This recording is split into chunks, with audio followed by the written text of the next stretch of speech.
જૂનાગઢ જિલ્લાના ભવનાથમાં આયોજિત થનાર મહાશિવરાત્રી મેળાને લઈને બેઠક થઈ હતી. કલેક્ટર કચેરી ખાતે જિલ્લા કલેક્ટર અનિલ રાણાવાસિયાની અધ્યક્ષતામાં આ બેઠક યોજાઈ હતી, જેમાં સાધુ સંતો પણ હાજર રહ્યા હતા. મેળામાં ભીડ બેકાબૂ બનવાની અને કોઈ અનિચ્છનીય ઘટના ન બને તે માટે આગોતરું આયોજન અને વ્યવસ્થા કરવામાં આવી છે. જોકે પ્લાસ્ટિક મુક્ત મેળો બને તે માટે પૂર્ણ પ્રયાસ હાથ ધરવામાં આવી રહ્યા છે. ભવનાથમાં રોડ રસ્તા સહિતની કામગીરી પૂર્ણ કરાઈ હોવાનું કહેવાયું છે. મેળા દરમિયાન બુલેટ એમ્બ્યુલન્સ વ્યવસ્થા કરવામાં આવશે. જોકે 1000થી વધુ પોલીસ કર્મીઓ મેળામાં તૈનાત રાખવામાં આવશે તેવું જિલ્લા કલેક્ટરે જણાવ્યું હતું. આ ઉપરાંત મૃગીકુંડ નજીક તરવૈયાઓ પણ તૈનાત રહેશે. દૂધ અને છાશ સહિત જરૂરી ચીજ વસ્તુની અછત ન સર્જાય તેની કાળજી પણ રાખવામાં આવશે. આ તકે ઇન્દ્ર ભારતી બાપુએ જણાવ્યું હતું કે વહીવટી વિભાગ દ્વારા તૈયારીઓ કરી લેવામાં આવી છે, છતાં પાણીની સુવિધા સહિતની કોઈપણ બાબતમાં તંત્રને જરૂર પડશે ત્યાં સાધુ સંતો દ્વારા પણ સહયોગ આપવામાં આવશે. મહત્વનું એ છે કે 22થી 26 ફેબ્રુઆરી દરમિયાન શિવરાત્રીનો મેળો ભવનાથમાં યોજાવા જઈ રહ્યો છે, ત્યારે તેને લઈને તડામાર તૈયારીઓ શરૂ થઈ ગઈ છે. આજે દર વર્ષની જેમ મહાશિવરાત્રી મહાપર્વની કલેક્ટર કચેરી ખાતે એક બેઠક યોજવામાં આવી હતી. એની અંદર વહીવટી તંત્ર, પત્રકાર મિત્રો, ગામના આગેવાનો, ઉતારા મંડળ અને ખાસ કરી અને સર્વે સાધુ સમાજ, એની અંદર અમારા વરિષ્ઠ સંત શ્રી હરિગીરજી મહારાજ, મહેન્દ્રાનંદ ગિરજી મહારાજ, હરિહરાનંદજી મહારાજની ઉપસ્થિતિની અંદર આજે જે બેઠક યોજવામાં આવી હતી એની અંદર જે વહીવટી તંત્રને અમે જે સૂચના દીધી હતી કે અમુક અમારી આ સગવડ જોઈએ, અને વહીવટી તંત્રએ અમને ખૂબ સારો સહકાર આપી કરી અને કાર્ય કર્યું છે.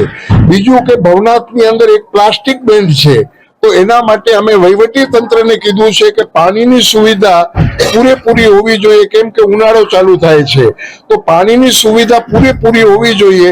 એની અંદર કોઈ પણ ચીજની અંદર જ્યાં પાણીના ટાંકા, નળ, પ્યાઉ જ્યાં કરવા હશે તો એની અંદર જે ખર્ચ થશે એ સાધુ સમાજ પણ ઉપાડવા તૈયાર છે, જે ખર્ચ થશે એ. તો આજે વહીવટી તંત્રએ અમને કીધેલું છે કે જે કઈ હજી પણ સુવિધા જોશે એ અમે આપશું, અને જે સુવિધા તંત્રએ આપી છે એનાથી અમે સંતુષ્ટ છીએ. જય ગિરનારી. ઓમ નમો નારાયણ. જૂનાગઢ જિલ્લામાં આગામી 22 તારીખથી લઈને 26 ફેબ્રુઆરી સુધીમાં મહાશિવરાત્રીનો મેળો યોજાનાર છે. આ મેળાની તૈયારીઓ વહીવટી તંત્રએ લગભગ 1 મહિના પહેલાથી શરૂ કરી. મોટાભાગની તૈયારીઓ છે એ પૂર્ણ કરી દેવામાં આવી છે. આજે તમામ જૂનાગઢ જિલ્લાના પૂજ્ય સાધુ સંતો, વિવિધ અખાડાઓ, અન્ન ક્ષેત્ર અને વિવિધ NGO સાથે સાથે અધિકારીગણ સાથે બેઠક યોજવામાં આવી. આમાં જે પણ અમને સૂચનો મળ્યા છે એ સૂચનો ધ્યાને લઈ જરૂરી કાર્યવાહી થઈ રહી છે. ઘણામાં કાર્યવાહી પૂર્ણ પણ કરી દેવામાં આવી છે. આ મેળામાં જે ભાવિકો આવનાર છે એના માટે લગભગ 200 જેટલી બસો GSRTC તરફથી ગોઠવવામાં આવી છે, અને જૂનાગઢમાં બસ ડેપોથી લઈ અને ભવનાથ ક્ષેત્ર સુધી જવા માટે 70 જેટલી મિની બસનું પણ આયોજન કરવામાં આવ્યું છે.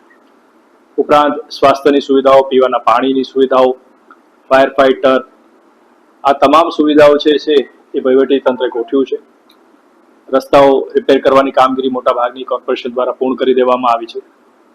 ગયા વર્ષની જેમ આ વર્ષે પણ આ મેળો જે છે એ પ્લાસ્ટિક મુક્ત મેળો બની રહે એના માટે વહીવટી તંત્ર પ્રયાસ કરી રહ્યું છે.